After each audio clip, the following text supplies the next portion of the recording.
Sí. No, hey. Acércate un poquito más, acércate un poquito más.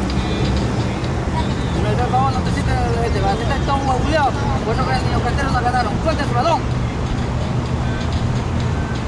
Escucha lo que le voy a decir. El niño es más equipo que nosotros. Sí, es más equipo que nosotros. Ese, el Unión, es más equipo que nosotros.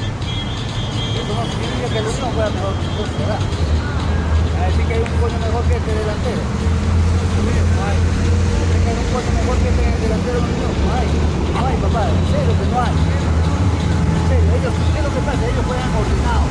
Por eso que nosotros vamos a jugar ordenados. ¿Me están entendiendo? Más equipo, ¿no? ¿Verdad? Son las más grandes en todos los instrumentos. Son ya 15, 18 jugando. Pero nosotros tenemos los mejores jugadores. Nosotros somos una televisión. Nosotros no pagamos para que jueguen.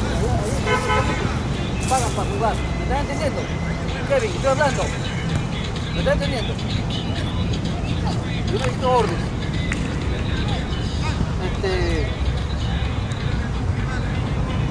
Moisés, qué calidad, papacito, usted ha demostrado contención de primera, no joda, usted es el que empuja el equipo, trae, y usted Fabricio ni hablar. Va a estar el titular de Cristian y el Guay, armadores, le van a armar toda la jugada. Moisés y Fabricio en contención, ustedes van a esperar, papacito. Ya sabes, tiene que ser macho, ustedes son los hombres machos, porque recuperan.